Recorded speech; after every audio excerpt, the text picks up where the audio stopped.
This channel does not promote any violent, harmful, or illegal activities. All content provided by this channel is meant for an educational purpose only. নমস্কার, দেখছেন টিভি9 বাংলা। আপনাদের সঙ্গে রয়েছে আমি মধুকল্পিতার। এই মুহূর্তে আমাদের যে খবরে নজর রাখতে হবে, মহারাষ্ট্রে পরিযায়ী শ্রমিককে কুপিয়ে খুনের অভিযোগ উঠল। খুনের পর দেহ টুকরো করে বস্তায় ভরে জলে ফেলে দেওয়ার অভিযোগ।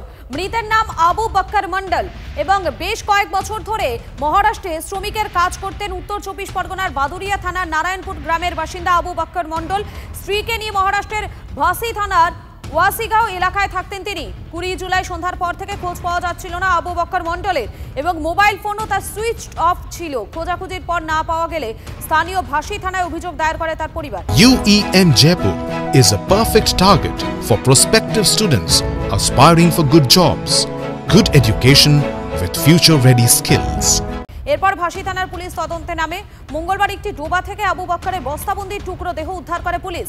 পরিবার দেহ শনাক্তের পর ময়নাতদন্তে পাঠানো হয়। গতকাল রাতে পরিযায়ী শ্রমিকের কফিনবন্দি দেহ পৌঁছায় গ্রামের বাড়িতে।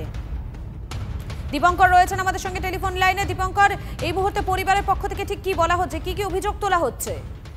দেখো, পরিবারের তরফ থেকে কিন্তু স্পষ্ট করে বলা হচ্ছে যে তাকে দীর্ঘকালীন নিখোঁজ ছিল আবু বক্কর মন্ডল, যার বয়স 31 থেকে 34-এর মধ্যে হবে।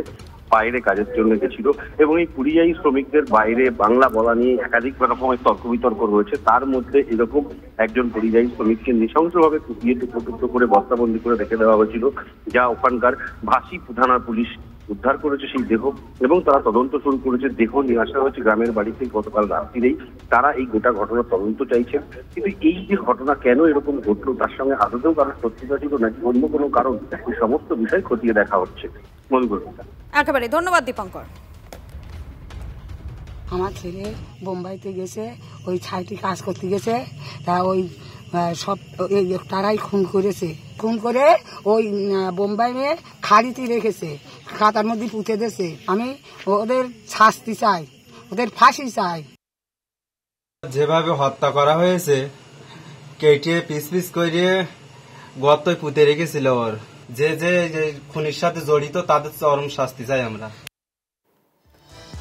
আর অপরদিকে হরিয়ানায় বাংলাদেশি সন্দেহে গ্রেফতার মালদার 7 জন শ্রমিক। ডিটেনশন ক্যাম্পে রেখে পুলিশের বিরুদ্ধে অত্যাচারের অভিযোগ। নথি দেখানো সত্ত্বেও ছাড়েনি হরিয়ানা পুলিশ, অভিযোগ পরিবারের। আরও একবার জানাই আপনাদেরকে, হরিয়ানাতে সেখানে বাংলাদেশি সন্দেহে গ্রেফতার করা হয়েছে মালদার 7 শ্রমিককে। ডিটেনশন ক্যাম্পে রেখে পুলিশের বিরুদ্ধে অত্যাচারের অভিযোগ। নথি দেখানো সত্ত্বেও ছাড়েনি হরিয়ানা পুলিশ, অভিযোগ পরিবারের। আমাদের ছেলে পিলে গেছে বিদেশে খাটতে গিয়ে এবার কাম করে আসছিল, রুমে এসে বসেছে। এর মধ্যে এসে বাংলা কথা বলছিল না কি বলছিল জানি না। এবার বাচ্চাটাকে ধরে নিয়ে যে ক্যাম্পে থিয়েছে, ক্যাম্পে ওখানে রাত্রে নিয়ে গেছে। কোথায় নিয়ে গেছে বলতে পারবো না, থানা নিয়ে গেছে কি কোথায় নিয়ে গেছে বলতে পারবো না। এবার ছেলে পিলেকে খাইতে দেয় না, কিছু দেয় না, অশান্তিতে রেখেছে। কোনো পানি নাই, খাদ্য নাই, কিছু নাই।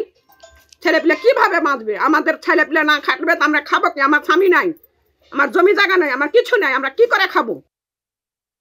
প্রচুর পরিমাণে অনুপ্রবেশকারী পশ্চিমবঙ্গে প্রবেশ করেছে তৃণমূল সরকারের মদতে, যারা বেআইনিভাবে নানা রকম কার্ড ব্যবহার করে বিজেপি শাসিত সমস্ত রাজ্যে কাজ করতে যাচ্ছেন।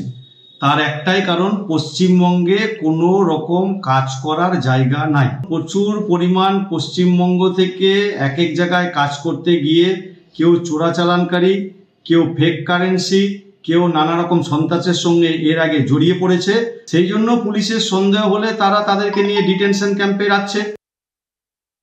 আমরা বিজেপি থেকে হুঁশিয়ার করে দিচ্ছি, এটা যদি গোটা দেশে বন্ধ না হয়, বিজেপি শাসিত রাজ্যগুলোতে বিজেপির মুখ্যমন্ত্রী যদি বন্ধ না করেন, তাহলে কয়েকদিনের মধ্যে কিন্তু ঘেরাও যাত্রা শুরু হবে।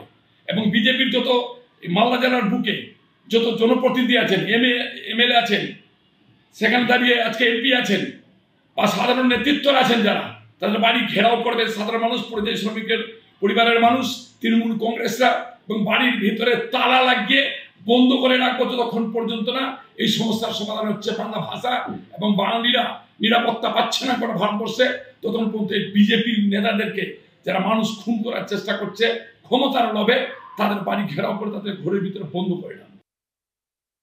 মুর্শিদাবাদের নাম করে যারা যাচ্ছে বেশিরভাগই বাংলাদেশি। মমতা ব্যানার্জি বাংলাদেশি আর বাংলাভাষী এই দুটোকে গুলিয়ে দেওয়ার চেষ্টা করছেন, আর উনি বাঁচাবার চেষ্টা করছেন অনুপ্রবেশকারী মুসলিমদেরকে। সেটা হবে না। আমরা ডিমান্ড করব বিহারে যে স্টাইলে ভোটার লিস্ট সংশোধন হচ্ছে আর ঠিক বাংলাতেও ইলেকশন আগে সেটাই করা উচিত। নাহলে পশ্চিমবাংলায় ফেয়ার ইলেকশন তো হবেই না। এই যারা বাংলাদেশি প্রায় 40-50 লক্ষ ভোটার আছে তাদেরকে আলাদা করা সম্ভব নয়।